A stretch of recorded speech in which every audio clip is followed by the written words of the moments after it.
3월 14일 주일 예배 설교입니다. 오늘은 마태복음 12장, 13장을 다룹니다. 다음 주는 마태복음 14장, 15장을 다룰 예정이니 주중에 꼭 읽어오시기 바랍니다. 오늘은 마태복음 13장 44절 말씀, 천국은 마치 밭에 감추인 보화와 같은 일을 제목으로 하여 설교하겠습니다. 지난주에 우리는 예수님이 홀로 행하시던 사역을 제자들이 이어갈 수 있도록 훈련을 위해 그들을 파송하셨음을 보았습니다.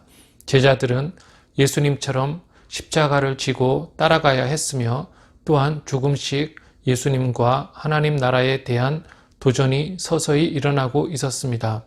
오늘은 그 도전이 구체화되어 어떻게 바리새인들이 예수님을 죽이려고 의논하게 되었는지를 이야기하는 12장과 천국 비유장으로 잘 알려진 13장을 살펴보겠습니다. 두 장의 분위기가 다르지만 모두 중요하기 때문에 빼놓지 않고 모두 살펴볼 예정입니다. 먼저 12장에 따르면 제자들이 안식일에 시장하여 이삭을 잘라 먹었다는 이야기로 시작됩니다. 이것을 보고 바리새인들은 예수님께 나와 제자들이 안식일을 범했다고 비판했습니다. 이 사건과 12장 전체는 유대인들이 예수님을 죽이게 된 이유가 무엇이었는지를 말해주는데 그 계기는 안식일과 밀접한 관련이 있습니다. 마태복음에서 예수님을 비판하던 자들은 바리새인들이었습니다. 그들은 문자적으로 분리된 자라는 뜻이며 당시 헬라 사상과 로마 문화로부터 유대 신앙을 수호하려 하던 자들입니다. 바리새인들의 의도는 좋아 보였지만 마태에 따르면 그들은 하나님 나라에 반하는 세력의 대표였습니다. 그들은 수차례 안식일과 관련하여 예수님을 비판합니다. 안식일 문제는 하나님 나라와 세상 나라가 충돌하게 된 단초가 되었던 것입니다. 안식일은 유대교의 대표적인 특징입니다. 지금 일주일이 7일인 것은 구약의 율법을 따른 것입니다. 기독교인들은 매주 교회에 가는 자들로 인식됩니다. 기독교냐고 묻지 않고 교회 다니냐고 물어봅니다. 안식일 준수는 10계명의 제4계명에 들어있습니다. 이 계명은 앞에 3계명과 뒤에 6계명을 이어주는 중요한 계명이며 외적인 계명이면서도 내적인 계명인데 안식일에 아무것도 하지 말라고 명하는 계명입니다. 하나님이 안식일을 주신 목적이 있습니다. 이것은 4단어로 표현될 수 있는데 안식, 자유함, 기쁨, 낙원이 그것입니다. 이것들은 모두 성경에 나옵니다. 첫째, 안식일을 통해 인간은 육체와 정신의 안식을 누립니다. 기독교 사회 이전의 인류는 쉰다는 것이 무엇인지를 모르고 살았고 우리 정신도 온갖 세상 일로 고민하고 걱정하며 안식 없는 삶을 살았지만 하나님은 한 주에 하루 세상 일을 완전히 그치고 푹 쉬라고 명하시는 것입니다. 자기뿐 아니라 가족도 쉬고 종도 쉬고 일하는 가족까지 쉬게 해야 했습니다. 둘째는 세상 속박으로부터의 자유함을 누립니다. 이것은 출애굽과 관련이 있습니다. 이스라엘 백성은 애굽의 노예로 살면서 목표로 할당된 벽돌 생산량을 채워야 하면서 하나님을 예배하는 종교의 자유까지 박탈된 속박 상태에 있었는데 출애굽하여 삶과 신앙의 자유를 누리기 시작했고 주일은 이것을 기념하는 것입니다. 셋째, 우리는 안식일에 구원의 기쁨을 누립니다. 우리는 죄의 속박에 억눌려 사탄의 노예된 삶을 살았지만 하나님의 자녀가 된 후 참된 자유와 구원의 기쁨을 누리기 때문에 안식일에 이것을 기억하며 감사하는 것입니다. 넷째, 세상이 끝나고 올 낙원을 우리는 모일 때마다 소망합니다. 한 주간 고난과 수고가 많았지만 주일에 쉬듯이 주일을 지키면서 이 땅에서의 수고가 그칠 낙원을 바라보는 것입니다. 천국인으로 살면서 저 영원한 나라를 소망하도록 하나님이 안식일을 우리에게 주신 것입니다. 안식일의 주인이 하나님이시라는 말은 앞에서 언급된 안식과 자유함과 구원의 기쁨과 천국 소망을 위해 안식일을 주신 분이 하나님이시라는 말이며 하나님 때문에 인간이 안식과 자유함과 구원의 기쁨을 누린다는 말입니다. 율법과 안식일은 하나님이 주신 것이며 하나님은 율법의 수여자가 되시며 인간이 생명을 얻고 기쁨을 누리도록 율법을 주신 것입니다. 교통신호가 없다면 통행이 아주 느릴 뿐 아니라 인간 생명과 건강이 항상 위태로울 것입니다. 안식일도 마찬가지입니다. 즉, 안식과 자유와 생명을 위해 하나님이 주신 것이 바로 안식일인데 바리새인들은 자기들만의 안식일 규정을 만들어 자유와 생명이 아니라 무거운 짐을 지움으로써 사람들을 억압했던 것입니다. 그들은 안식일 규정뿐 아니라 모든 하나님의 법을 변질시켜서 인간을 올가매는 방편으로 삼았습니다. 예수님은 바리새인들의 비난에 몇 가지로 답하십니다. 첫째, 너희가 그렇게도 좋아하고 존경하는 다윗도 시장할 때 제사장만이 먹을 수 있는 진설병을 먹었으며 너희도 그것을 이상하게 생각하지 않는다고 말씀하십니다. 율법 때문에 생명을 잃는 것을 하나님은 원치 않으시며 이를 그들도 알고 있었습니다. 둘째, 예수님은 제사장도 안식일에 일하는데 그것이 범죄가 아니라고 말씀하십니다. 안식일에 제사장의 섬김이 없다면 신앙 공동체가 큰 혼란을 겪을 것인 반면에 그들 때문에 예배가 순조롭게 진행되고 신자들이 하나님을 평화롭게 만나 영적 생명을 누리는 것입니다. 소방수나 경찰이 주일에 근무하는 것이 인정되는 것은 그들이 인간의 생명을 보호하고 있기 때문입니다. 셋째, 예수님은 자신이 성정보다 더 크시다고 말씀하십니다. 하나님이 율법을 주셨으며 안식일을 주셨으니 그는 안식일의 주인이 되시며 안식일에 성전에서 그를 통해 안식과 구원과 생명을 누리니 성전의 주인이 되십니다. 하나님은 작정하신 것을 이루시며 그의 뜻을 거스르지 않으시지만 예수님은 율법을 그가 만드셨음을 강조하면서 절대로 하나님이 하시는 일을 인간이 비난할 수 없음을 가르치고 계시는 것입니다. 결론적으로 안식일은 인간 행복과 생명을 위한 것이지 억압을 위한 도구가 아니라는 것입니다. 다음 사건으로 넘어가 보면 바리새인들은 안식일에 고치시고 일하시는 예수님을 비판하고 있습니다.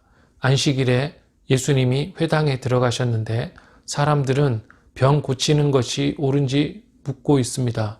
예수님은 안식일에 양이 구덩이에 빠질 때 끌어내지 않겠느냐고 하시면서 안식일에 선을 행하는 것이 옳다고 말씀하십니다.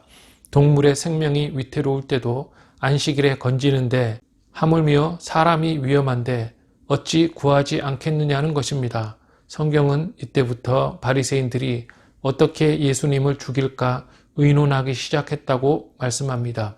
예수님이 손마른 사람을 고치셨다는 기록 이후에 마태는 아주 중요한 구약의 구절을 인용합니다. 바로 이사야서 42장 1절에서 3절입니다. 이것은 제1차 종의 노래로 알려진 부분입니다. 이사야서의 4차에 걸쳐 나오는 종의 노래는 이 땅에 메시아가 오셔서 종으로 섬기시며 고난을 받고 죽으심에 대해 노래하는 시입니다. 가장 높으신 분이 가장 낮아지셔서 섬기실 뿐 아니라 폐암 맞고 채찍 맞고 죽으실 것임을 예언하는 구약 성경을 마태는 인용하면서 예수님에 대한 저항이 어떻게 시작되었고 앞으로 예수님이 어떻게 되실 것임을 암시하고 있는 것입니다. 이제 마태복음은 예수님이 기적을 행하시고 병자를 고치시고 놀라운 가르침을 주시는 것에서 방향을 틀어서 그의 죽음을 향해 쓰기 시작하는 것입니다. 손마른 사람을 고치신 후에 예수님은 귀신 들리고 눈 멀고 말 못하는 자를 고치십니다. 그는 고침받기 불가능한 자처럼 보입니다.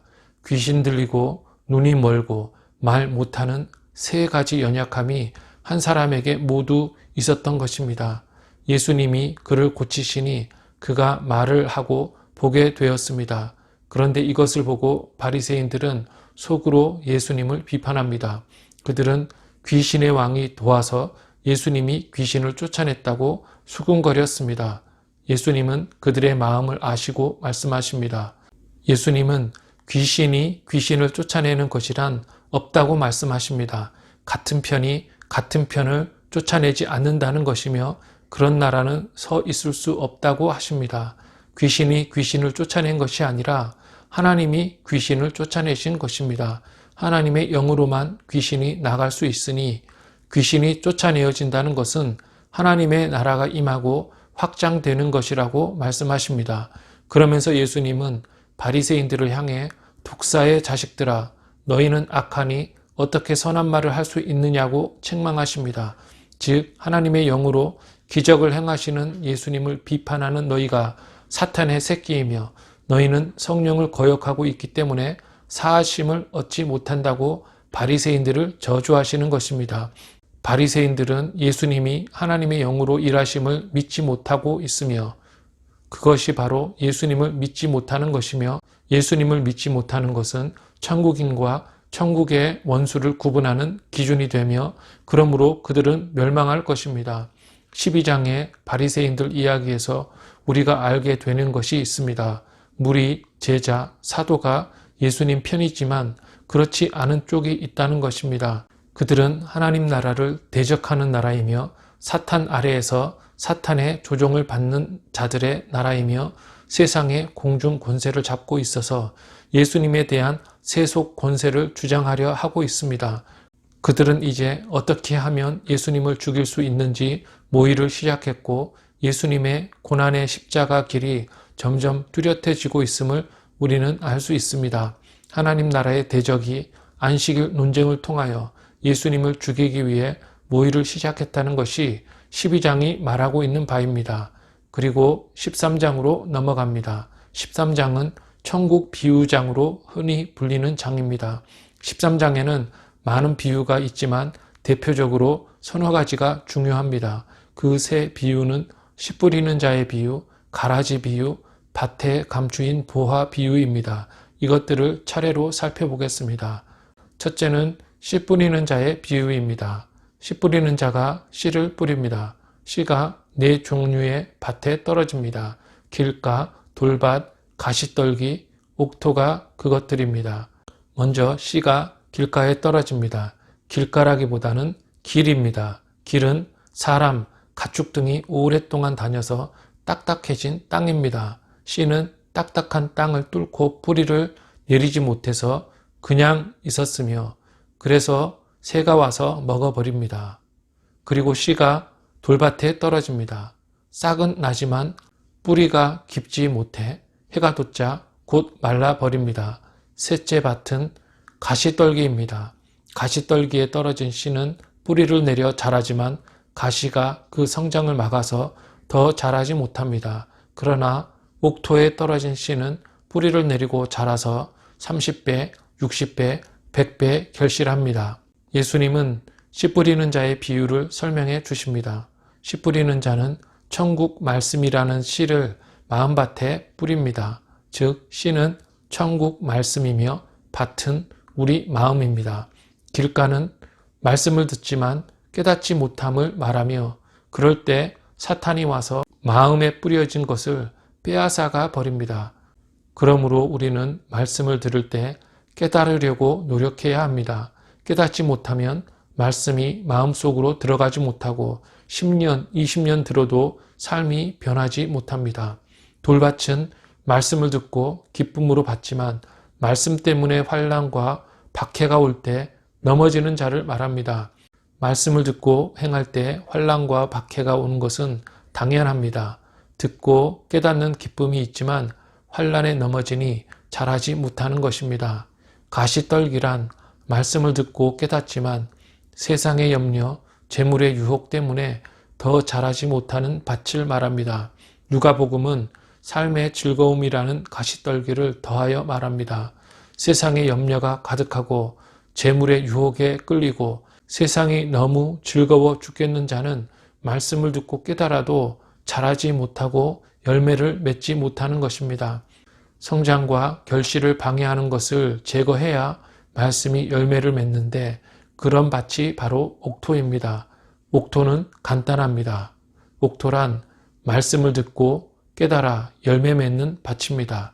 천국 말씀을 듣고 깨달아 행할 때에만 열매를 맺을 수 있는 것입니다. 온전한 천국인의 삶은 단순합니다. 이렇게 예수님은 비유로 말씀하셨습니다. 예수님이 비유를 사용하시는 이유는 감추시고 드러내시기 위함입니다. 비유는 악인에게는 감추어지는 반면에 신자에게는 핵심을 직시하여 밝히 드러내는 역할을 합니다. 즉, 악인은 비유를 깨닫기 어렵지만 천국인은 비유 제목을 기억하는 것만으로 그 의미를 간직하고 다닌다는 것입니다. 육체는 시간이 가면 대개 성장하지만 신앙은 그렇지 않습니다. 열매를 맺기 위해 딱딱한 마음을 갈아엎고 환난과 박해의 돌들을 두려워하지 말고 세상 걱정과 재물 사랑과 세상 즐거움 같은 가시들을 제거해야 결실할 수 있습니다. 이어서 가라지 비유로 넘어가 보겠습니다. 천국은 좋은 씨를 제 밭에 뿌린 사람과 같다고 합니다. 좋은 씨가 밭에서 자라고 있습니다. 그런데 원수가 와서 곡식 가운데 가라지를 덧뿌리고 갑니다. 어느 날 종이 보니 가라지가 곡식과 함께 자라고 있습니다. 종이 그렇게 아뢰니까 주인은 지금 가라지를 뽑으면 곡식이 다치니 추수 때까지 함께 자라게 두고 추수 때에 알곡은 모아서 곡간에 두고 가라지는 불에 사를 것이라고 말합니다. 예수님은 씨 뿌리는 자의 비유를 설명하셨듯이 가라지 비유를 설명하십니다.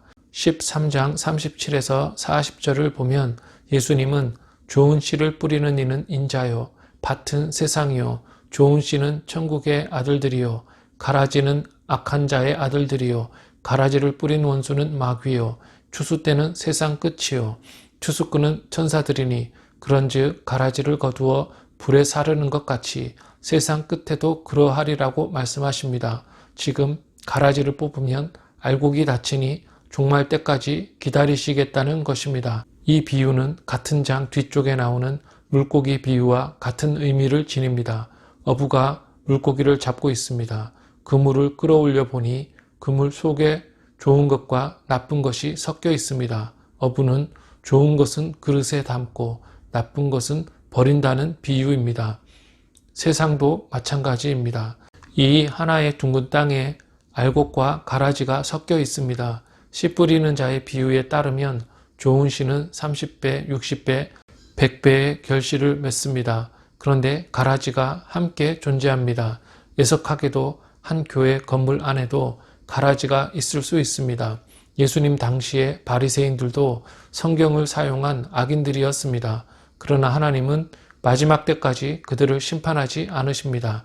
하나님이 끝까지 기다리시듯이 인간도 기다려야 하는데 인간이 기다려야 하는 이유는 조금 다릅니다. 우리는 다른 인간이나 신자를 판단하거나 정죄하지 말아야 합니다. 지금 열매가 없어서 가라지인 줄 알았지만 알고 보니 최고의 열매를 맺는 자일 수 있고 가라지인 줄 알았는데 아직 열매가 없는 곡식일 수 있고 알곡인 줄 알았는데 가라지일 수 있기 때문입니다. 하나님만이 영원부터 영원까지 아시기 때문에 인간은 그저 기다려야 하는 것입니다. 예수님께 밤에 남의 눈을 피해 왔던 공회원 니고데모도 변했으며 신자를 핍박하고 죽였던 바울도 위대한 사도가 되었던 것처럼 시간과 공간과 육신에 묶여있는 인간은 알 수 없는 것입니다. 그러나 결국 심판이 있을 것이며 가라지는 지옥불에 던져질 것이니 지금 있는 불의와 모순들을 우리는 견뎌야 합니다. 세상과 교회에 가라지가 있음을 슬퍼하거나 염려하지 말아야 합니다. 반드시 심판이 있을 것인데 13장 43절에서 예수님은 의인들은 자기 아버지 나라에서 해와 같이 빛나리라. 귀 있는 자는 들으라고 말씀하십니다. 귀 있는 자는 들으라는 말씀은 여러 가지를 뜻할 수 있는데 강조를 의미할 수 있고 이해가 어렵지 않음을 의미할 수 있습니다. 이 구절에서 예수님은 악인과 의인의 종말이 극명하게 다를 것임을 말씀하고 계시며 멸망하는 악인과는 달리 의인은 하나님이 계시는 천국에서 해같이 빛날 것임을 말씀하고 계십니다. 이어서 겨자씨 비유가 나오고 이는 누룩 비유와 유사합니다. 13장 31절에서 예수님은 천국은 마치 사람이 자기 밭에 갖다 심은 겨자씨 한 알 같으니 커서 나무가 되매 공중의 새들이 와서 그 가지에 깃들이느니라고 말씀합니다. 천국의 시작은 매우 미약하지만 결국에는 모든 우주와 같아질 만큼 커질 것이라는 것입니다. 가장 비천하게 태어나셔서 홀로 십자가 길을 가신 예수님을 통해 하나님 나라는 확장되며 믿는 신자의 숫자가 계속 증가할 뿐 아니라 그 영광도 찬란하게 빛날 것입니다. 누룩 비유도 유사한 의미를 지닙니다. 13장 33절에서 예수님은 천국은 마치 여자가 가루 서말 속에 갖다 넣어 전부 부풀게 한 누룩과 같으니라고 말씀합니다. 서말이라고 하였는데 도량형을 보니 한 말이 약 20리터이니 서말은 60리터 정도 될 것입니다. 아주 소량의 누룩이 많은 양의 밀가루 반죽 전체를 커지게 하듯이 천국 복음의 울림은 작고 짧더라도 결국에는 전체에 영향을 준다는 의미입니다. 빛도 아주 멀리까지 비치며 촛불은 방 전체를 밝게 하는 것입니다. 누룩을 나쁜 것이라고 해석하는 경향이 있는데 저는 꼭 그럴 필요가 없다고 생각합니다. 누룩은 좋은 것이든지 나쁜 것이든지 조그맣더라도 전체에 영향을 끼치는 것으로 해석해야 합니다. 성경 구절은 짧더라도 한 사람 마음뿐 아니라 인생 전체를 바꿀 수 있으며 세상 전체를 바꿀 수 있는 능력이 있는 것입니다. 신자들은 염려하지 말고 기뻐해야 합니다. 하나님 나라는 엄청난 것입니다. 세상 권력이 아무리 무서워 보여도 그 실체는 그림자입니다. 그러나 하나님 나라는 온 세상에 걸쳐 존재하며 그 영광은 찬란하며 세상 시작부터 영원까지 존재하는 위대한 나라입니다. 그리고 보화와 진주 비유가 나옵니다. 천국은 마치 밭에 감추인 보화 같다고 하시는 비유는 한 절로 된 비유입니다. 예수님은 13장 44절에서 천국은 마치 밭에 감추인 보화와 같으니 사람이 이를 발견한 후 숨겨두고 기뻐하며 돌아가서 자기의 소유를 다 팔아 그 밭을 사느니라고 말씀합니다. 밭에 비해 보화는 훨씬 귀합니다. 대개 흙은 세상에서 가치가 가장 없는 물질로 여겨지는데 우리가 천국을 소유하는 것은 흙으로 보화를 사는 것과 같다는 것입니다. 가치가 거의 없는 것으로 세상보다 귀한 것을 얻을 수 있다는 것입니다. 그런데 다른 사람들은 흙 속에 숨겨진 보화를 알지 못하니 보화가 감추어져 있는 것입니다. 그러나 천국인은 그 보화의 가치를 알아보고 전 인생을 다해 그 보화를 추구한다는 것입니다. 이어지는 진주 비유는 비슷하지만 약간 다른 메시지를 줍니다. 13장 45절 46절은 천국은 마치 좋은 진주를 구하는 장사와 같으니 극히 값진 진주 하나를 발견함에 가서 자기의 소유를 다 팔아 그 진주를 사느니라고 말씀합니다. 많은 진주가 있는데 그중 하나의 가치를 한 장사가 알아보고 흥분하여 자기가 가진 모든 것을 다하여 그것을 산다는 것입니다. 다른 사람들에게는 평범하게 보이는 그 진주가 이 장사에게는 너무 귀했고 그는 모든 것을 모아서 그것을 샀습니다. 두 비유가 말하는 바가 있습니다. 두 비유 모두 천국을 소유하는 것이 그것을 얻기 위해 지불해야 하는 것보다 훨씬 더 큰 가치를 지님을 말하고 있습니다. 인간이 이해하지 못할 영원하고 무한한 가치를 천국이 지니고 있다는 것이며 동시에 인간은 천국의 가치에 비해 너무 작은 가치의 노력으로도 그것을 얻을 수 있다는 것입니다. 만약 우리가 하나님 나라와 하나님의 선물을 세상의 것으로 사려 한다면 아무도 살 수 없을 것이며 만약 그렇다면 우리는 천국을 소유할 수 없을 것입니다. 즉, 두 비유는 천국이 그토록 귀중하지만 천국을 소유하기 위해 우리가 희생해야 하는 것은 그토록 작다는 것을 말하고 있는 것입니다. 그리고 보화는 땅 속에 감추어져 있고 진주의 가치는 한 사람이 마음으로 알고 있습니다.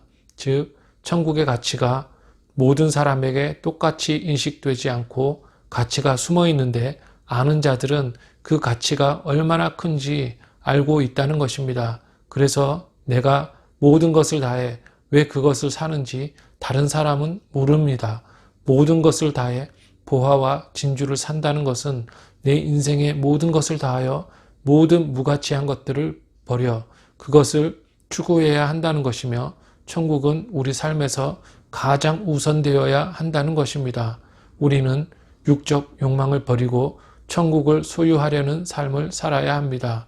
그리고 마지막으로 서기관 비유가 나옵니다.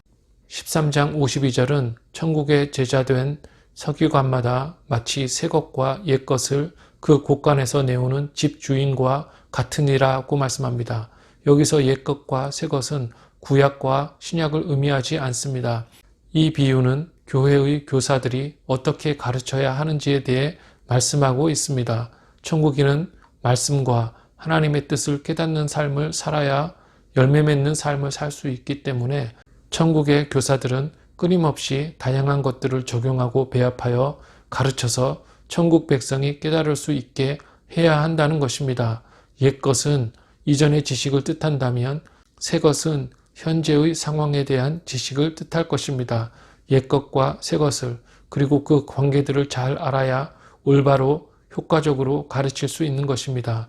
교회의 교사들이란 목회자들뿐 아니라 구역장도 해당되며 자녀를 둔 부모도 해당되므로 누구든지 잘 가르치기 위해 모든 수단을 다해야 합니다. 마지막으로 예수님이 고향에서 배척을 받으시는 장면이 12장, 13장 마지막에 반복됩니다. 배척은 고향인 나사렛과 사역 본부였던 가버나움에서 일어났습니다. 가족이 왔다고 하니까 예수님은 누구든지 하늘에 계신 내 아버지의 뜻대로 하는 자가 내 형제요, 자매요, 어머니라고 하시면서 천국의 구성원들이 누구인지를 밝히십니다. 하나님의 뜻대로 행하는 자가 천국인이요, 천국 가족인 것입니다. 이제 오늘 말씀을 요약해 보겠습니다. 예수님의 사역은 하나님 나라의 대적들과 부딪히게 되었는데 그들은 예수님이 안식일을 범한다고 비판했을 뿐 아니라 귀신의 왕의 도움을 힘입어 귀신을 쫓아낸다고 고소했습니다. 예수님은 그들이 사탄의 자식들이며 죄사함을 얻지 못할 것이라고 하셨으며 그들은 예수님을 죽이려는 논의를 시작했습니다. 천국인은 말씀을 듣고 깨닫고 행하여 30배, 60배, 100배의 열매를 맺습니다. 열매를 맺지 못하는 이유는 마음밭이 딱딱해서 말씀이 들어가지 못하거나 박해받을 것을 너무 두려워하거나 세상에 관심이 많고 재물을 좋아하고 세상을 즐거워하기 때문이며 그래서 세월은 빨리 지나가는데 신앙은 제자리인 것입니다. 그러므로 우리는 천국 말씀을 깨닫기 위해 마음을 기경하고 박해를 두려워하지 말고 세상을 사랑하지 말아야 할 뿐 아니라 우리가 가르쳐야 하는 자들을 위해 옛것과 새것을 모두 꺼내어 나를 가르치고 그들을 가르쳐야 할 것입니다. 우리는 모두 배우는 자인 동시에 가르치는 자이기 때문에 이것을 명심해야 합니다. 교회와 세상에는 가라지가 섞여 있으나 세상 끝에는 결국 심판이 있을 것입니다. 가라지는 주욕불에 탈 것이지만 의인은 천국에서 해같이 빛날 것입니다. 세상은 끝이 날 것을 아는 것이 지혜입니다. 천국은 미약해 보이나 태초부터 지금까지 계속 확장되고 있으며 전 세계 모든 지역과 공간에 스며들어 있고 그 영향은 전 세계에 미칩니다. 그러니 두려워할 필요가 없는 것입니다. 또한 천국인은 가장 귀한 보화를 보았고 가장 귀한 진주를 발견했으니 육적인 욕망을 버리고 전 인생을 다해 그것을 추구하는 삶을 살아야 할 것입니다.